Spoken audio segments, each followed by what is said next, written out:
Good afternoon, Louisiana, and welcome to the Fantasy Roundup. Or good afternoon, wherever you're watching from. We don't discriminate. This is the Fantasy Roundup on Bayou Bets. I'm Zach Ewing with Spencer the Guru Urquhart. It is week 15 of the NFL season, which means one thing, boys and girls. That means that it is playoff time.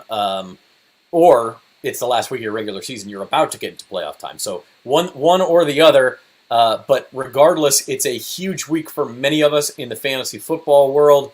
Spencer, I know you're in like 16 leagues. How many playoff matchups you got going on this weekend? A good amount, Zach. A good amount, man. I'm excited. I got some bye weeks, so that'll be nice. I got like 3 bye weeks, I believe.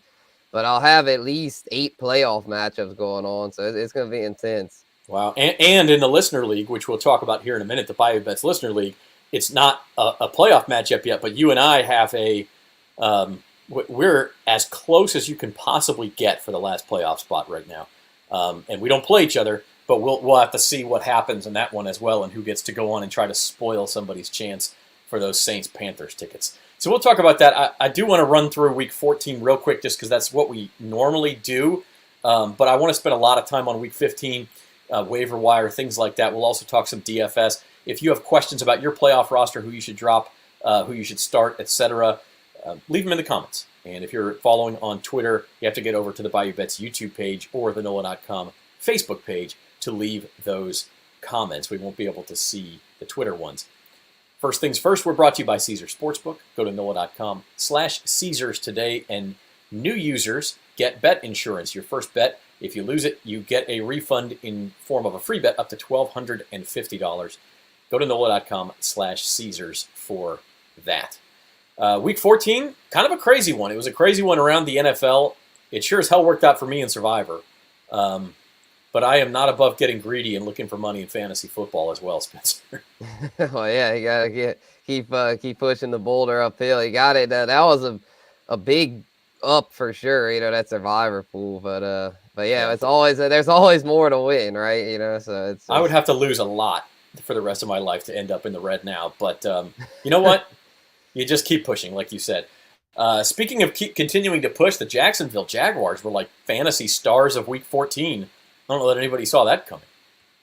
Right? Yeah, I didn't because I figured that he would play better than they did. I'm surprised they completely fell flat like that. But it was good news for our Trevor Lawrence shares. Trevor had a huge game there, led quarterbacks, and keeps my po' boy bet alive with Jim Derry. So happy about that. And then Jalen Hurts did well as usual. Jared Goff did well as we expected. He was in our DFS recommendation. Like the real surprise here, though, Russell Wilson. Didn't see that coming. Hey, you could have gotten Russ for pretty cheap in DFS. Certainly, probably weren't starting him. I started him in one league because it's a super flex, and that paid off nicely. So interesting, but he's now in concussion protocol. Looked like he took a pretty nasty knock to the head. You could actually see the welt on his head at the end of the game. So we'll see if he plays another possible plus matchup for him against Arizona this week, if he's able to play. Yeah, I don't think he will after seeing that hit. And the Arizona, not the best. And that game, that smashed the under there. There's gonna be very few points there. Colt McCoy versus Brett Ripon or whatever his name Well, is. we got to see you smash the under. What if it's at 36? I don't know if I want to smash that anymore. We'll have to see what it's at. But yeah, it'll be low. That game off the board at most sports books still. Top scoring running backs, we lead with a surprise here. It was Jerick McKinnon doing a lot of damage in the receiving game who went over 30 points. And then the rest of this, pretty standard. For sure. Yeah, McKinnon had a big day. Him and Pacheco forming a nice two-headed monster there in KC. Miles Sanders really turning it up here down the stretch. Nice to see him finally able to stay healthy and having a productive year. First 1,000-yard season for him. CMC and Eckler, no surprise. And James Conner came through for people last night. And in the wide receiver world, again, not a ton of surprises. The two LSU guys in the top 3 again. We actually had a dead tie for the top spot here. And that was the surprise, really, is that Jerry Jeudy went over 30 points again, letting Russ cook a little bit. Mm-hmm. Yeah, good to see Jeudy finally break out. It has been a long time coming. He had high expectations coming into this year, hadn't lived up to them, but finally had a big week this week and should do well moving forward. Cortland Sutton, I said before the season, I was a fan of Judy over Sutton, and while it took a while for that to happen, Sutton had been outpacing him most of the year, but it looks like Judy's finally asserted himself as the top dog over there. Interesting there, Spencer. The Dolphins really didn't do a whole lot on offense, but Tyreek Hill did catch one long touchdown pass, and then he got his total up because he scooped up a fumble and scored and got 6 free points that way. So Emily says, good luck. Like, yeah, sometimes it takes a little luck. You got 6 free points from Tyreek Hill. That might have gotten some people in the playoffs. For real, yeah, it is crazy. Yeah, he had a bounce to the ball a lot of times.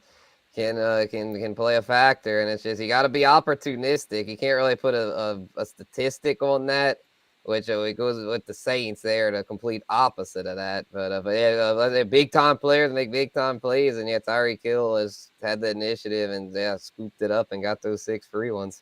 Yeah, and it was like it was a lucky bounce for sure that it scored it out of that pile. But you have to give Hill credit for number one being in the area and watching, and number two, he immediately cut back to the right where he knew there wasn't anybody. So he had an idea of what to do before he got that ball, and that was all she wrote. Nobody's catching him in the open field. So we do have a first question. Michael Brantley says, I assume this is not the former Cleveland Indians outfielder, Houston Astros outfielder. Get well soon if it is. Full PPR flex spot for a playoff matchup, J.K. Dobbins or Amari Cooper. Dobbins against the Browns and the Cooper against the Ravens. Same game. Yeah, this is an interesting one. I would probably lean Cooper, assuming he plays, but he's banged up.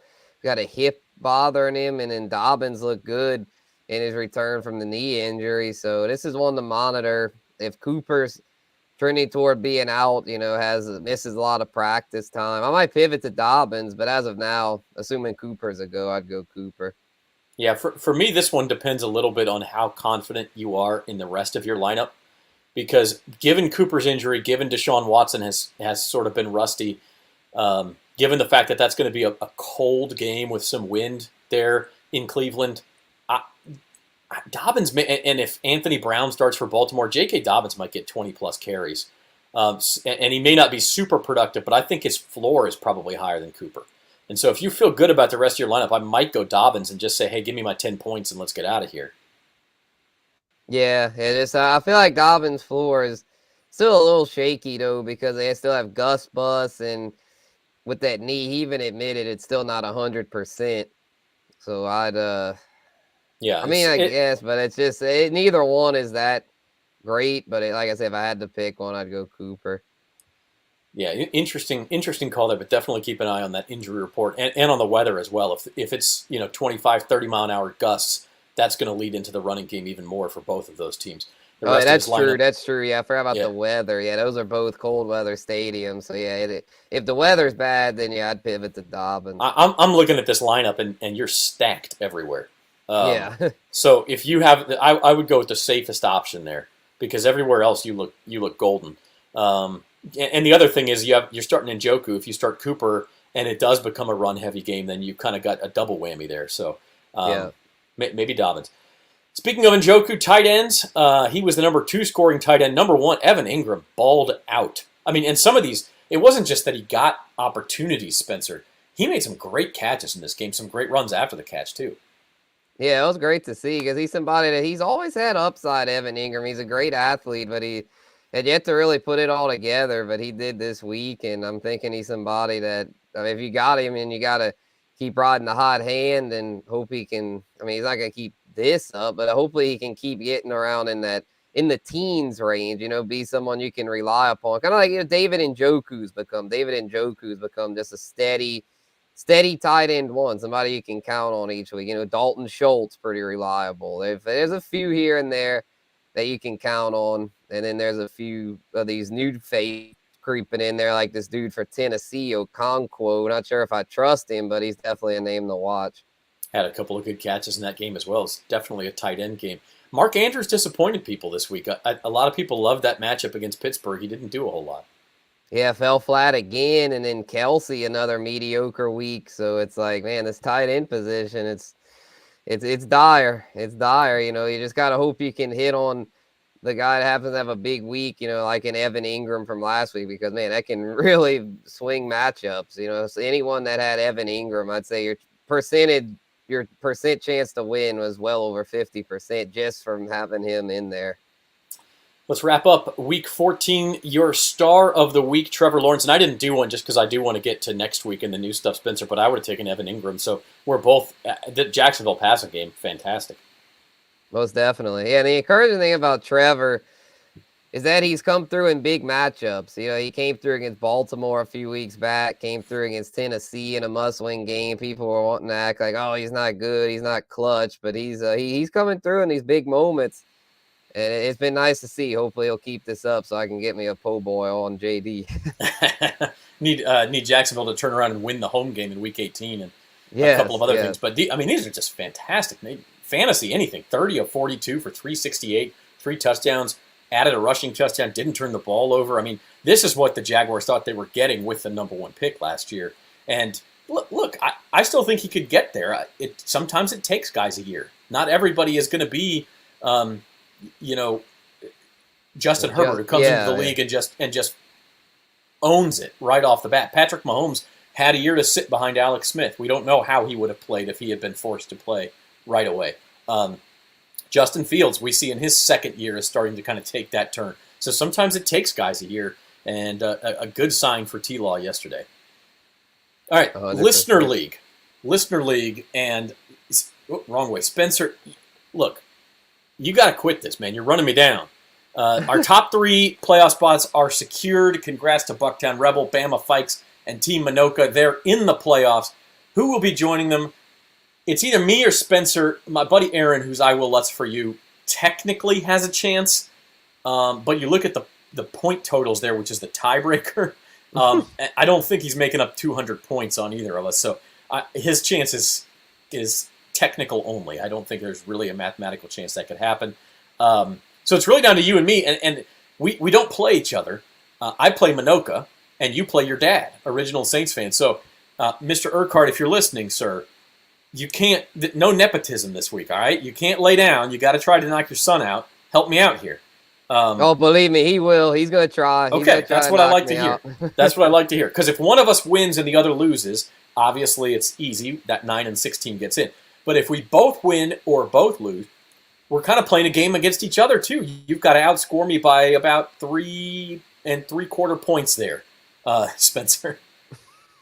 Yeah, it's pretty insane how it's come down to between us to being this close. I don't know if I've ever seen a scenario like this where we're tied in record, basically tied in points. It'd be really fitting if we were playing each other, but in a way we kind of are, though, because if we both win, then it comes down to who outscores the other. Unless I would outscore you by 2 points, then you'd edge me out by 1 point, but odds are that won't happen. So you never know, man. You never know. I was looking at the ESPN projections, since this is an ESPN league, and I'm going to bring them up here. It's really actually pretty interesting because I think we're both slight favorites to win, 55% to win. And then if you, okay, I'm going to bring this up.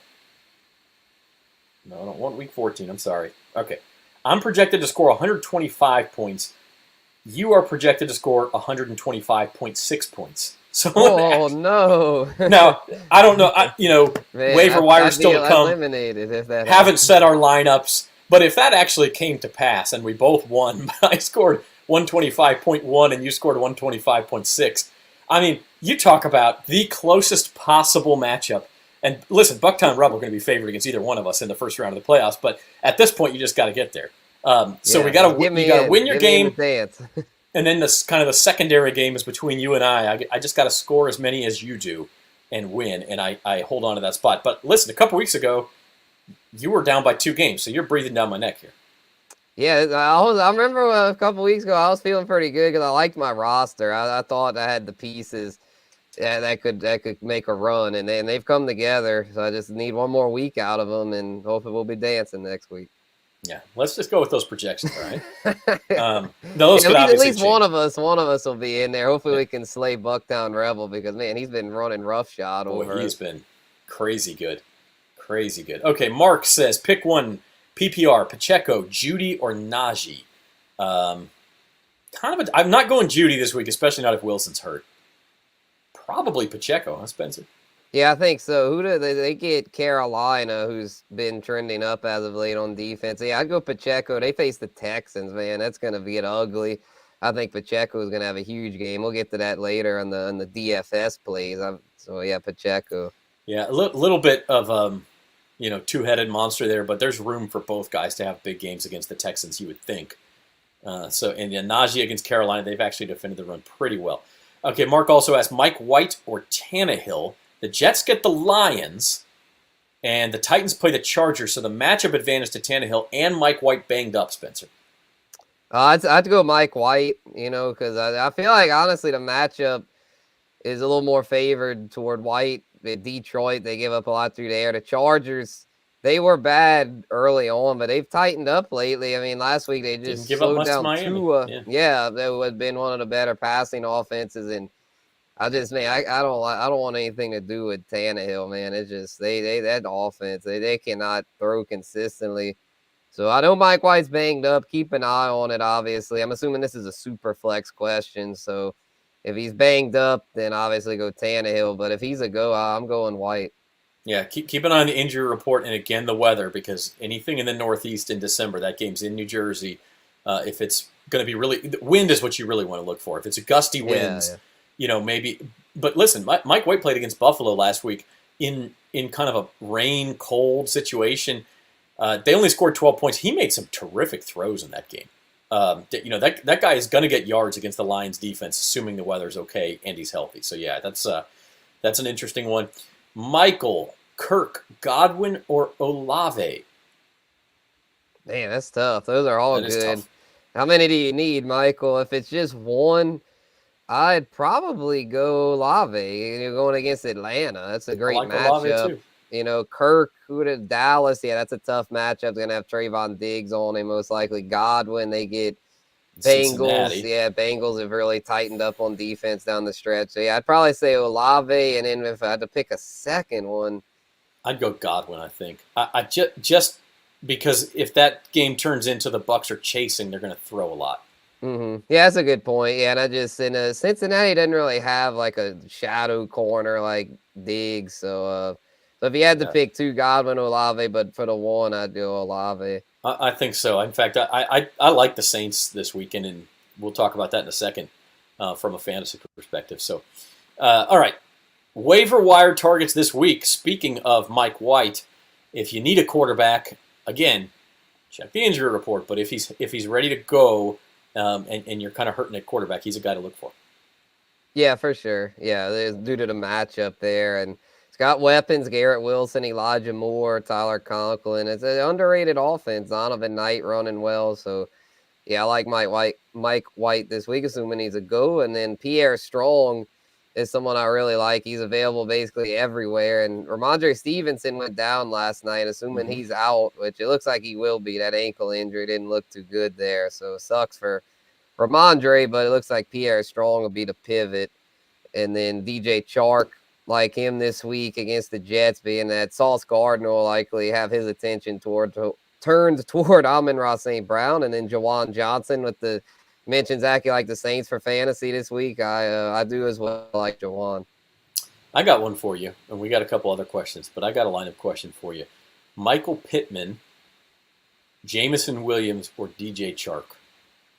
Oh, definitely Pittman. I mean, who do they They've got the Vikings. Oh yeah, easy. Yeah, Pittman. The Vikings stink against the pass.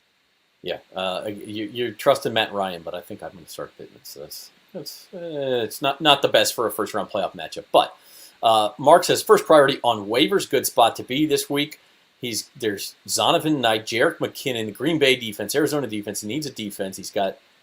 We talked about Ramondre probably going to be out. But you do have Pacheco, Foreman, and Dobbins to play. What do you think there, Spencer? I'd get Knight. I'd secure that. You always want to have backfield depth, and then you could still claim the defenses. As your second priority. I'd say Green Bay over Arizona, and then Knight over McKinnon. I'd put Knight, McKinnon, Green Bay, Arizona. Just claim them all, and then whichever ones you get, you get. Well, you're definitely going to get Knight. You have first priority. So, and then I'd try and get Green Bay D as well. Yeah, I mean, again, we'll talk about defenses. It's a good thing to talk about come playoffs, and Spencer put together his top streaming defenses for the playoff run. A couple more questions. First, Michael, Fields or Goff? Got to be Fields for me. Yeah, it's easy. Fields, he's got the rushing floor, and then Goff has a tough matchup. Take the rushing floor. Goff, listen, as good as Jared Goff has been, think about who he's played. They played Buffalo indoors.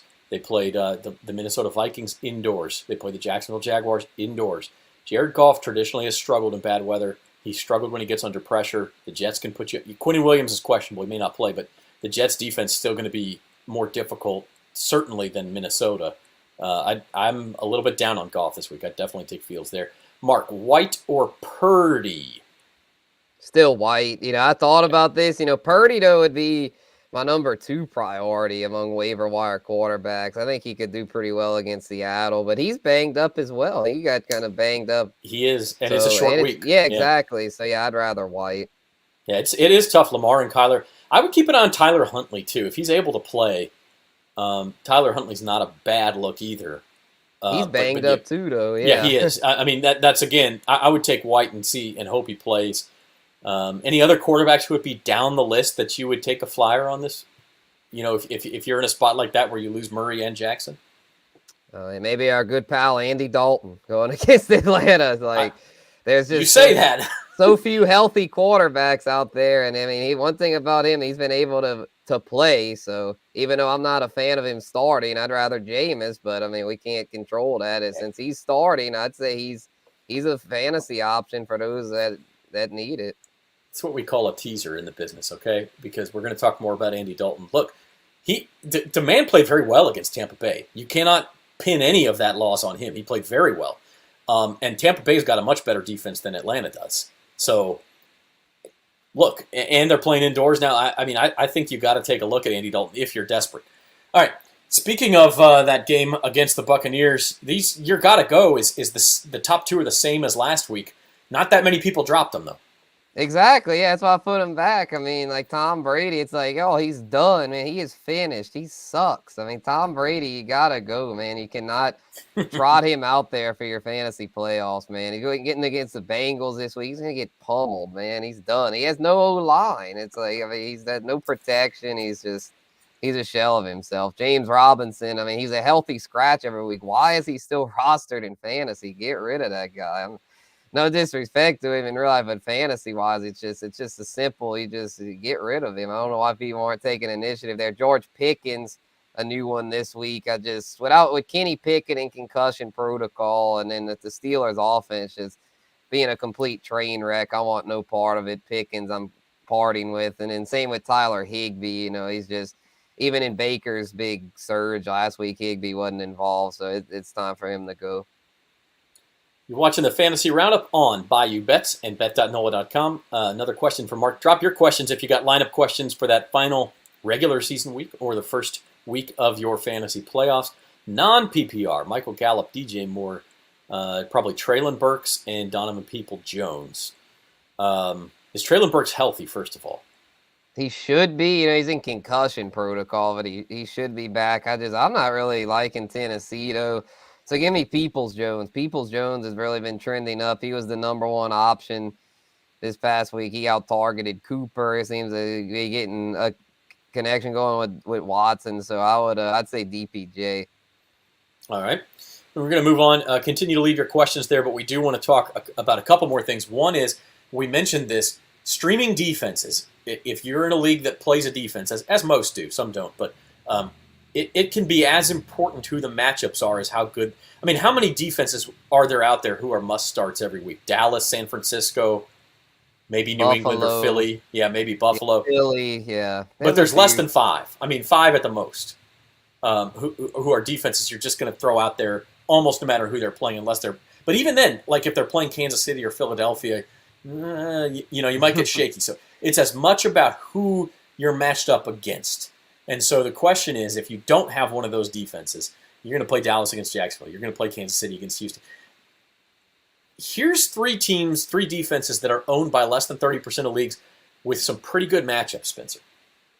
Right. Yeah. The Browns in a good spot. The Browns are actually at least a mid-pack defense, but they I think for the fantasy playoffs they'll be upper echelon because of this schedule. I mean, they get Baltimore this week with no Lamar.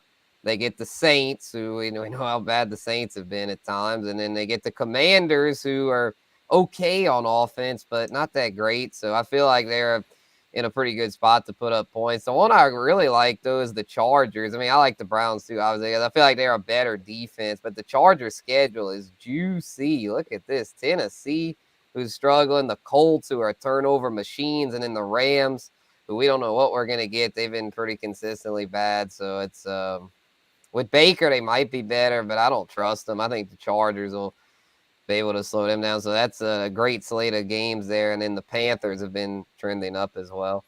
Yeah, I mean, defense is probably not going to win you a week, but it could. I mean, if it comes down to 5 points, it very well could. You're going to be glad that you have a defense that scores 12 points and not 3 points. So it's a lot random than kickers. I mean, you can actually strategize this and then play the matchups. Yeah, kickers, you don't want to start somebody on a terrible offense, but outside, even then, you might get 3 field goals. You don't know. Yeah, I'm down for the listener league next year if everyone's cool with it, ditching kickers and going more with maybe adding an extra flex, So I don't like kickers. All right, we can talk about that. Randy Miller says pick 2 half PPR. Got Etienne, Kamara, Mike Williams, Christian Watson, and Chris Godwin. Wow, this is interesting. I would say Mike Williams for sure going against Tennessee. Great matchup. And I'd go with Etienne. I'd fire him back up. I think he's going to bounce back this week. It's hard to bench Alvin Kamara, but it's hard to start him right now, too. Bad. He is stunk. I mean, I hate to say he's quit, but that's almost what it seems like. I mean, I cannot trust Kamara anymore. Yeah. The Saints offense did have a very good week against Atlanta in week 1, but that was a different totally different team. Michael Thomas was healthy. It was just a different offensive line was healthy. That's interesting. I think Godwin is worth a look there too, because like I said, I think Tampa Bay may be in chase mode. Whew, that's tough. Yeah, all good options, but yeah, those are the two I'd go at Etienne and Mike Williams. All right, continue to drop your season-long playoff questions about your roster or your waiver wire pickups. We're going to move into DFS mode just for a few minutes. My DFS bargains, and this is what I said, this is foreshadowing, Andy Dalton is only 5,200. Look, the guy he's thrown for over 200 yards against just about everybody that they've played. I think even against San Francisco he did when they got shut out and obviously could have scored. They were inside the 10 a couple of times. And now you get indoors against an Atlanta defense that is terrible against the pass. I mean, for 5,200, if it's going to allow you to pay up everywhere else, nobody else is going to think to start the guy. Yeah, I see where you're going here. Because, I mean, honestly, I didn't even look at your DFS list, to where, I didn't realize you had Dalton as the quarterback. When I was just thinking, about deep dives, I was like, Andy Dalton maybe, So, yeah, I could see it. 5,200 is dirt cheap, and I mean, it's obviously not ideal, but if you want to stack everything else and just go with a ragtag QB, he's probably the one to go with. Yeah, I mean, the rule of thumb in DFS is you want to get at least double the salary in points, and if you can get triple, that's great. But double is only 10.4 points. I mean, if he throws 1 touchdown pass, he's going to get that. If he throws 2, he's going to triple his salary, 15.6 points. I mean, I just feel like you're not going to start him in season long, or if you have to, you're really going to hold your nose. But in DFS, if that allows you to pay up huge for somebody else, I really kind of like Dalton. My other one, Zonovan Knight of the Jets. Again, weather could be a factor in New Jersey, and if Mike White is banged up, maybe the Jets try to run. You can definitely run on Detroit, like Zonovan Knight. Juju Smith-Schuster, just too cheap for me against the Texans defense. Only issue there is game script. If the Chiefs get a big lead, they won't throw a lot in the second half, but he could have scoring potential. And then Hunter Henry of the Patriots. Raiders defense pretty soft against tight ends. Hunter Henry popped off with a big catch last night, so at 3,300, he's worth a look too. 100%. All right, and then Spencer's DFS looks. starting with Mr. Herbert.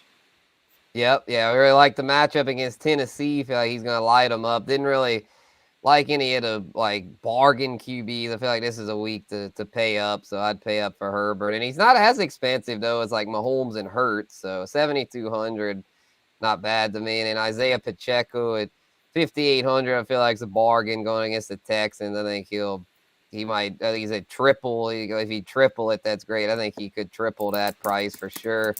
Garrett Wilson, another one I like a lot, going against Detroit. He's been targeted heavily by Mike White, and that trend should continue this week. And then Greg Dulcich, I know Denver's offense isn't great, but they have the juicy matchup against Arizona, where Arizona just gets gashed by tight ends week in and week out. The worst defense against tight ends. So, yeah, Dulcich should have a week this week. I like that. Yeah, Dulcich was one I was looking at as well. By the way, Andy Dalton, 6 of his last 7 games, he's had 200 yards and a touchdown. The only game he didn't have the touchdown was against the 49ers, obviously, and then he did not have 200 yards against the Steelers. But that was, kind of a cold, windy game against a good defense. This is indoors against the Falcons. 200 and a touchdown seems like the minimum you're going to see from Andy Dalton this week, and that's 12 points right there before we add anything else for a guy who costs 5,200. So I do like that.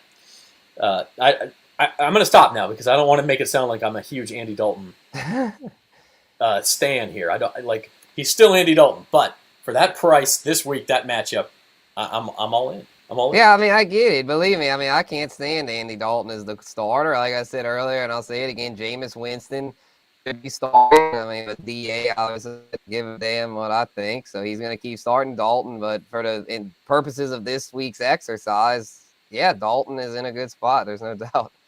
DA doesn't give a DAMN about what the guru thinks. Hell no. Believe me and DA, if I met DA in person, it would know. I'd have to keep my lips sealed because I'd be wanting to. I'm sure he's a nice guy now. Well, no, I mean, I'm just saying as far as if we start talking football, I mean, I'm sure just if I shook hands with him, it'd be all good, but I say if we start talking football philosophy, I would not agree one bit. And I know he'd be like, well, you've never played, you never coached, you don't ever, but it's like, I watch a lot too. I've watched since I was a wee tyke, and I don't claim to know it all, but I have not agreed with much he's done this year, but we'll see how he does down the stretch. It's been ugly, especially that game last Monday, no doubt about it. So we'll see what happens, as you said, down the stretch. I guess mathematically an elimination game on Sunday. If they win the game, they're still technically in it for another week. So we'll see what happens. I jumped the gun to hit the slide so you guys saw it, but our sleepers for week 15, this is where we're going to end on. You kind of went way down the list. My guy's not the true definition of a sleeper, Spencer, but go ahead with Isaiah Hodgins. Yeah, I mean, I want to go with a deep sleeper there with him because he's somebody Hodgins is trending up at the right time. He's become, I don't want to say the top target for the Giants, but one of the top targets with Darius Slayton, where he's got a floor. And he's got upside because he's been scoring touchdowns. He's had a touchdown now the past 2 weeks. He was a guy that came over from Buffalo. He's familiar with Daboll's system and is overtaking all the idiots out there like Kenny Golladay and is showing that he's pretty productive. Him and Daniel Jones have chemistry, and they get the Commanders this week, a big game for them. He had a touchdown against them in the previous matchup a couple weeks ago, so I like him to do well again this week.